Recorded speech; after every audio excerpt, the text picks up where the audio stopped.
Government of महाराष्ट्रानं थोड्या वेळापूर्वी जो आपला कॅप राऊंड 1 आहे ना ग्रुप सीचा अकॅडमिक इयर 2025-26चा, तर त्याचं राऊंड 1चं सीट मॅट्रिक्स जे आहे ते त्यांच्या ऑफिशियल वेबसाईटवर अपडेट केलेलं आहे। जर तुम्ही ग्रुप सीच्या चॉईस फिलिंगचा विचार करत आहात तर तुम्ही हे सीट मॅट्रिक्स जे आहे ते ऑफिशियल वेबसाईटवरून डाउनलोड करून किंवा आमचा टेलिग्राम ग्रुप जॉईन करा। आम्ही तिथे तुम्हाला ही PDF शेअर करू, तिथून तुम्ही सीट मॅट्रिक्सला चेक करणार आहे व्यवस्थित कोणत्या कॉलेजमध्ये तुमच्या कॅटेगरीच्या किती जागा आहेत, त्याचबरोबर कोणकोणते कॉलेज जे आहेत ते राज्यामध्ये पार्टिसिपेट करताय याची इन्फॉर्मेशन कलेक्ट करणार आहे आणि नंतर तुम्ही जे आहे ते ग्रुप सीची चॉईस फिलिंग करणार आहे। आणि मी याच छोट्याशा व्हिडिओमध्ये छोट्याशा चॅनलवर तुमचा प्रत्येक डाऊट जो आहे तो ग्रुप सीच्या राऊंड 1च्या सीट मॅट्रिक्सबद्दल क्लिअर करेन। जर तुमचा एखादा डाऊट शिल्लक राहत असेल तर तुम्ही कमेंटमध्ये कमेंट करा, मी तुम्हाला त्याचा रिप्लाय करण्याचा नक्की प्रयत्न करेन। जर सगळ्यात अगोदर आपण बघितलं की ग्रुप सी मध्ये कोणकोणते कोर्स येत आहे तर आपल्याला माहिती आहे सगळ्यात अगोदर फिजिओथेरपी नावाचा कोर्स जो आहे तो ग्रुप सी मध्ये येतो। त्याचबरोबर occupational therapy, BSLP, BPO, BNYS हा एक नवीन कोर्स जो आहे तो 2025-26ला महाराष्ट्र स्टेटमध्ये ॲड झाला आहे।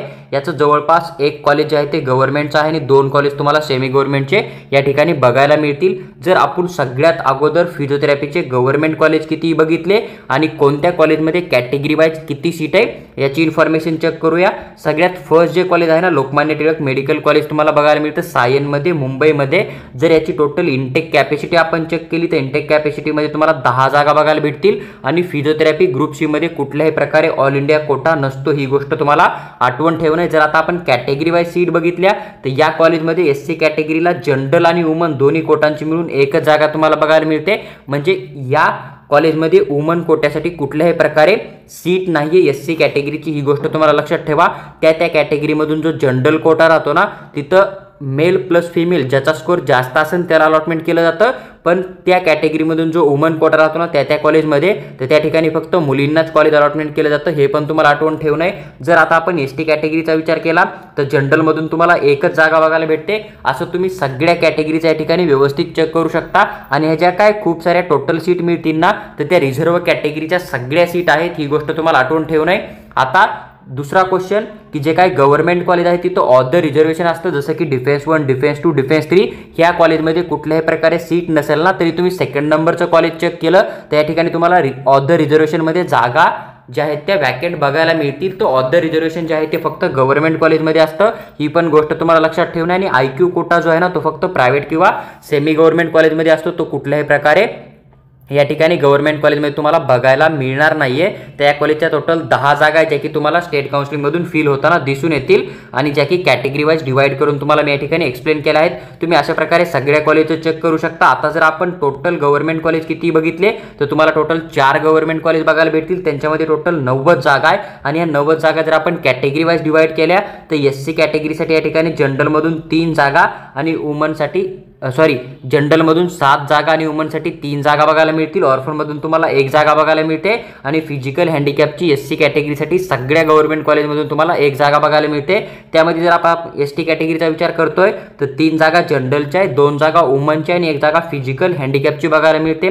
नंतर आपण FJ कॅटेगरीचा विचार करतोय तर 2 जागा जनरल, 1 जागा वुमनसाठी बघायला मिळते। NT1 चा विचार केला तर 1 जागा जनरलची, 1 जागा वुमनची तुम्हाला दिसून येते। NT2 चा विचार केला तर 2 जागा जनरलमधून आहे, 1 जागा मुलींसाठी। NT3 चा विचार केला तर जनरलमधून 2 जागा आहे, मुलींची कुठल्याही प्रकारे सीट तुम्हाला या कॉलेजमध्ये दिसत नाहीये। OBC कॅटेगरीचा विचार केला तर 12 जागा जनरलच्या, 5 जागा मिळतील वुमन कोट्याच्या आणि या टोटल सीट ज्या आहेत त्या ऑदर रिझर्व्ह कॅटेगरीच्या मिळून आहेत, ही गोष्ट तुम्हाला आठवण ठेवणं आहे। आता जर आपण ACBC कॅटेगरीचा विचार केला तर 6 जागा जनरलच्या, 3 जागा मिळतील तुम्हाला वुमन कोट्याच्या। EWS चा विचार करतोय तर 5 जागा जनरलच्या, 3 जागा मुलींसाठी, 1 जागा तुम्हाला फिजिकल हँडिकॅपची बघायला मिळते। ओपनचा विचार केला तर 16 जागा जनरलच्या, 7 जागा मुलींसाठी आणि 1 जागा तुम्हाला या ठिकाणी जे आहे ते फिजिकल हँडिकॅपची बघायला मिळते। जर आता आपण टोटल सीट बघितल्या तर 87 जागा तुम्हाला स्टेट काउन्सिलिंगमधून ज्या आहेत त्या तुम्हाला कॅटेगरी वाईज फिल होताना दिसून येतील आणि बाकीच्या उरलेल्या 3 जागा ज्या आहेत ना त्या तुमच्या ऑदर रिझर्वेशनमधून भरल्या जातील। त्यामध्ये डिफेन्स 1 साठी जनरल आणि वुमनची मिळून 2 जागा आहे, 1-1 दोघांसाठी। पण डिफेन्स 2 चा विचार केला तर जनरलमधून 1 जागा मिळते, बाकी ऑदर रिझर्वेशनची कुठल्याही प्रकारे सीट तुम्हाला या ठिकाणी वॅकेंट दिसत नाहीये।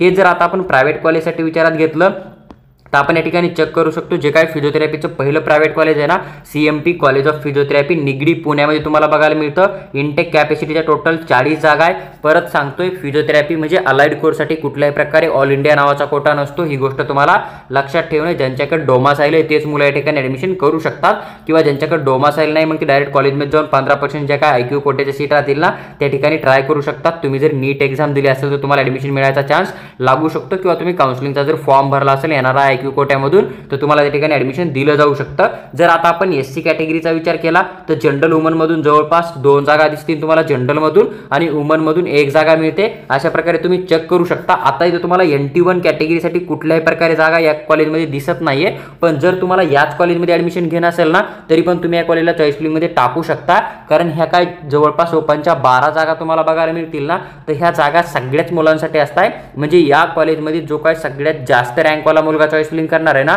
तर त्याला ओपनची सीट दिली जाते. त्याच्यामुळे एखाद्या कॉलेजमध्ये जरी तुमची कॅटेगरीची जागा नसेल ना तरी तुम्ही त्या कॉलेजला चॉईस फिलिंगमध्ये टाका, कारण तुम्ही जर त्या कॉलेजला चॉईस फिलिंग करणारे सगळ्यात जास्त रँकवाले जर स्टुडंट असाल ना तर तुम्हाला जनरलची सीट जी आहे ती 100% अलॉटमेंट केली जाते.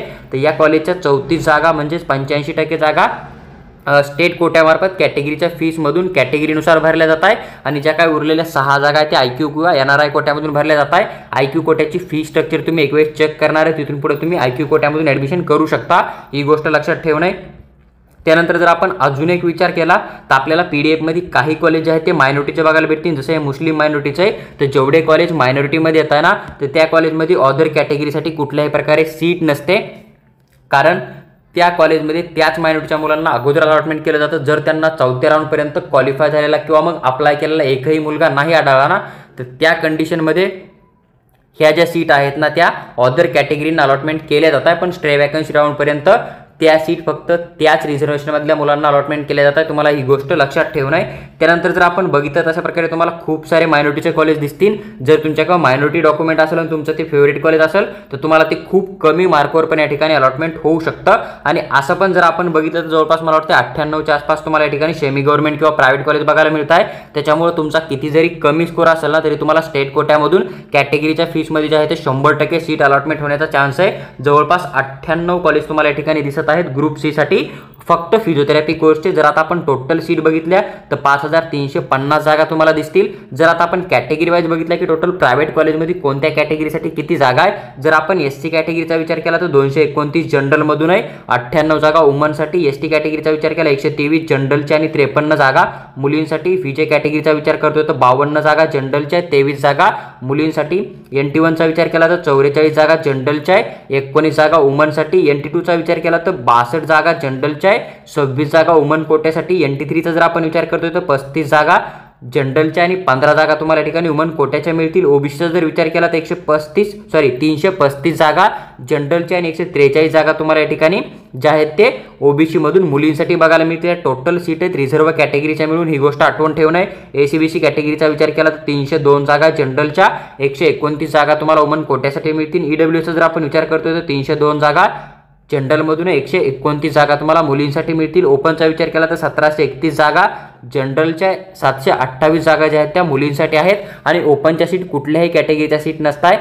ज्या मुलाचा सगळ्यात जास्त स्कोर येईल आणि तो त्या कॉलेजला अप्लाय करून त्याला जनरलची सीट अलॉटमेंट केली जाते. ही गोष्ट तुम्हाला आठवण ठेवणं आहे. त्यानंतर जर आपण टोटल सीट बघितल्या स्कॉलरशिपमधून तर जवळपास 4578 जागा तुम्हाला बघायला मिळतील. आणि आता जर आपण IQ कोट्याच्या सीट बघितल्या तर 772 जागा तुम्हाला या ठिकाणी IQ NRI कोट्याच्या मिळतील. तर 5350 जागा ज्या आहेत त्या फिजिओथेरपीच्या ग्रुप सी मध्ये तुम्हाला सेमी गव्हर्नमेंट प्रायव्हेट कॉलेजच्या या ठिकाणी दिसून येत आहेत. त्यानंतर जर आता आपण विचार केला गव्हर्नमेंट ऑक्युपेशनल थेरपीचे कॉलेज किती, तर तुम्हाला या ठिकाणी जवळपास 4 कॉलेज बघायला मिळतील. 4 कॉलेजमध्ये 90 जागा तुम्हाला बघायला भेटतील. जर तुम्ही कॅटेगरी वाईज चेक केलं तर SC कॅटेगरीसाठी 8 जागा जनरलच्या, वुमनच्या 3 जागा आणि फिजिकल हँडिकॅपची 1 जागा मिळते. ST कॅटेगरीसाठी 4 जागा जनरलच्या, 2 जागा वुमन कोट्याच्या आहे. FJ कॅटेगरीसाठी 2 जागा जनरलच्या, 1 जागा तुम्हाला वुमन कोट्याची बघायला मिळते. NT1 साठी 1 जागा जनरलची, 1 जागा वुमनची मिळते. NT2चा विचार केला तर 2 जागा जनरलच्या, 1 जागा वुमन कोट्याची मिळते. NT3चा विचार केला तर 2 जागा तुम्हाला जनरलमधून मिळतील. जर आपण ओबीसीचा विचार करतोय तर 11 जागा जनरलच्या आहे, 5 जागा ज्या आहेत त्या वुमन कोट्याच्या आहे आणि 1 जागा जी आहे ती फिजिकल हँडिकॅपची मिळते. ह्या टोटल जागा आपल्याला रिझर्व्ह कॅटेगरीच्या बघायला मिळतील, एससी कॅटेगरीपासून ओबीसी कॅटेगरीपर्यंत. एसीबीसीचा जर आपण विचार करतोय तर 5 जागा जनरलच्या आहे, 3 जागा वुमनच्या आहे, 1 जागा फिजिकल हँडिकॅपची मिळते. ईडब्ल्यूएसचा विचार केला तर 6 जागा तुम्हाला जनरलमधून 3 जागा मुलींसाठी आहेत. ओपनचा विचार केला तर 15 जागा जनरलच्या आहे, 7 जागा मुलींसाठी, 1 जागा ऑर्फन म्हणजे अनाथ मुलांची आणि 1 जागा तुम्हाला अपंग मुलांसाठी या ठिकाणी बघायला मिळते. 87 जागा तुमच्या स्टेट कोट्यामधून कॅटेगरीनुसार भरल्या जातील आणि बाकीच्या 3 जागा ज्या आहेत ना त्या ऑफ द रिझर्वेशन म्हणजेच डिफेन्स 1 मधून तुम्हाला जनरल वुमनसाठी 1 जागा आहे, डिफेन्स 2 जनरल मधून तुम्हाला 1 जागा बघायला मिळते. टोटल 3 जागा तुम्हाला या ठिकाणी दिसून येतील. त्यानंतर जर आपण प्रायव्हेट कॉलेज बघितले ऑक्युपेशनल थेरपीचे तर कुठल्याही प्रकारे तुम्हाला या ठिकाणी प्रायव्हेट कॉलेज जे आहे ते ओटीसाठी दिसणार नाहीये. जर आता आपण गव्हर्नमेंट कॉलेज बघितले BSLP bachelor of audiology speech and लँग्वेजसाठी तर तुम्हाला 2 बघायला मिळतील. 2 कॉलेजमध्ये मिळून टोटल 25 जागा आहे. जर आपण कॅटेगरी वाईज बघितलं तर एससी कॅटेगरीसाठी जनरल वुमनसाठी 3 जागा मिळतील, 1 जनरलसाठी आणि वुमनसाठी 1 जागा तुम्हाला या ठिकाणी बघायला मिळते. एसटी कॅटेगरीचा विचार केला तर 2 जागा जनरलच्या, फिजेसाठी कुठल्याही प्रकारे सीट नाही. NT1चा विचार केला तर जनरलची 1 जागा आहे, NT2चा विचार केला तर जनरलची 1 जागा, NT3चा विचार केला तर जनरलमधून 1 जागा आहे.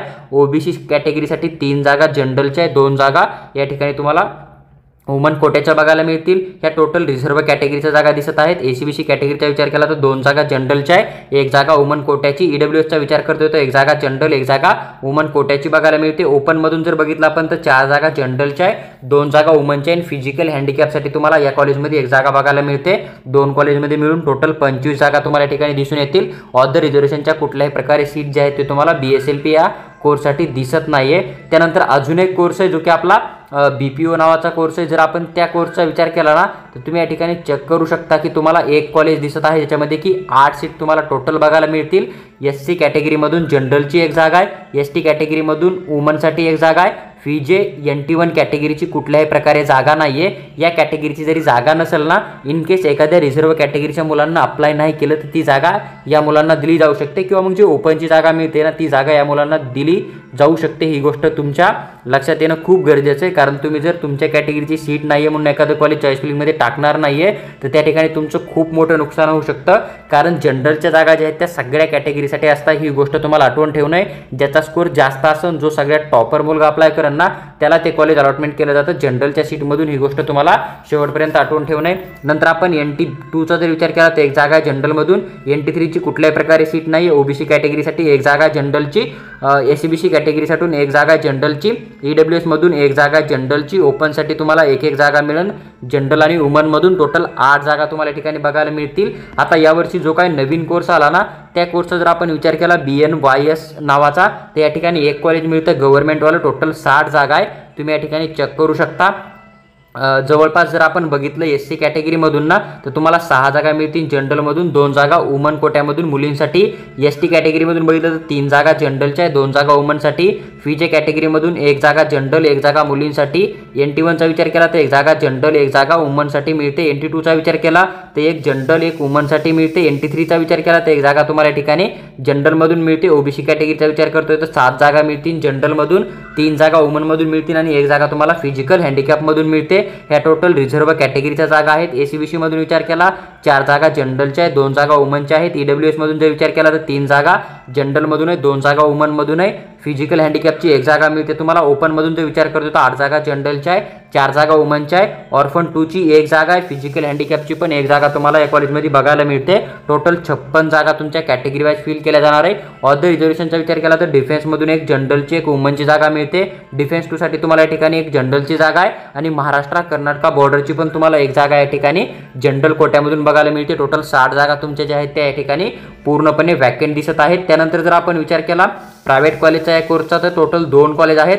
2 कॉलेजमध्ये मिळून 120ची इनटेक कॅपॅसिटी तुम्हाला दिसत आहे. जर आता आपण प्रायव्हेट कॉलेजचं सीट मॅट्रिक्स बघितलं टोटल गव्हर्नमेंट BNYS कॉलेजचं तर या ठिकाणी SC कॅटेगरीसाठी 6 जागा आहे जनरलमधून, 2 जागा आहे वुमनमधून. ST कॅटेगरीसाठी जर आपण बघितलं जनरलमधून 3 जागा, 1 जागा वुमन कोट्यासाठी. VJ कॅटेगरीचा विचार केला 1 जागा जनरल, 1 जागा वुमनमधून आहे. NT1चा विचार केला तर 2 जागा जनरलमधून आहे. NT2चा विचार केला तर 1 जागा जनरल, 1 जागा वुमनमधून आहे. NT3चा विचार केला तर 2 जागा जनरलमधून. OBC कॅटेगरीच्या 7 जागा जनरलमधून आहे, 3 जागा मुलींसाठी. ACBC कॅटेगरीमधून 7 जागा जनरल आहे, 3 जागा मुलींसाठी. EWS मधून 7 जागा जनरल, 3 जागा मुलींसाठी. ओपनचा विचार केला तर 36 जागा जनरलच्या आणि या ठिकाणी 16 जागा तुम्हाला वुमन कोट्याच्या बघायला मिळतील. टोटल 102 जागा तुम्हाला ज्या आहेत त्या ठिकाणी वॅकंट ज्या आहेत त्या दिसून येतील गव्हर्नमेंट सीटमधून प्रायव्हेट कॉलेजमध्ये, जे की BNYS नावाचे कोर्स आहे त्याच्यासाठी. आणि IQ कोट्यामधून जर आपण विचार केला तर 18 जागा तुम्हाला बघायला भेटतील आणि टोटल 120 जागा तुम्हाला या 2 कॉलेजमध्ये बघायला मिळत आहेत. ज्या काही जागा स्टेट काउन्सिलिंगमधून कॅटेगरी वाईज मी एक्सप्लेन केल्या ना, ते प्रायव्हेट कॉलेज असेल तरी तुम्हाला गव्हर्नमेंट मार्फत जे आहे ते 100% फीस माफी केली जाते. तुमच्या कॅटेगरीच्या रूलनुसार ही गोष्ट आठवून ठेवून आहे. आणि ज्या काय IQ कोट्याच्या सीट होत्या त्यांच्यासाठी तुम्हाला कुठल्याही प्रकारे स्कॉलरशिप दिली जात नाहीये, ही पण गोष्ट आठवून ठेवून आहे. ह्या जागा जर ऑनलाईन 4 राऊंडमध्ये नाही भरल्या गेल्या तर 5वा राऊंड जो आहे तो स्पॉट राऊंड होतो. तुम्ही डायरेक्ट कॉलेजमध्ये जाऊन पण ॲडमिशन घेऊ शकता, पण त्यासाठी तुम्हाला ऑनलाईन काउन्सिलिंग करणं खूप गरजेचं आहे. ही गोष्ट लक्षात ठेवा. स्पॉट ॲडमिशनला कुठल्याही प्रकारे जे आहे ते स्कॉलरशिपचा बेनिफिट दिला जात नाहीये. त्यामुळे कुणीही घाई न करता पूर्ण 4 राऊंडमध्ये पार्टिसिपेट करा. मॅक्झिमम कॉलेजला अप्लाय करा. तुमचे मायनस जरी मार्क असतील नीटमध्ये तरी तुम्हाला 100% फिजिओथेरपीचं एक सेमी गव्हर्नमेंट कॉलेज राज्यामध्ये कुठं ना कुठं अलॉटमेंट होऊन जाईल. तुम्हाला जर व्हिडिओ आवडला असेल तर लाईक करा आणि चॅनलला सबस्क्राईब करून आमच्यासोबत जोडून राहा. त्याचबरोबर जर तुम्हाला DPT medical consultancy through paid counselling किंवा पर्सनल गाईडची रिक्वायरमेंट असेल तर तुम्ही आम्हाला व्हॉट्सअपवर मेसेज टाका. आम्ही तुम्हाला त्याबद्दल सविस्तर माहिती नक्की शेअर करू.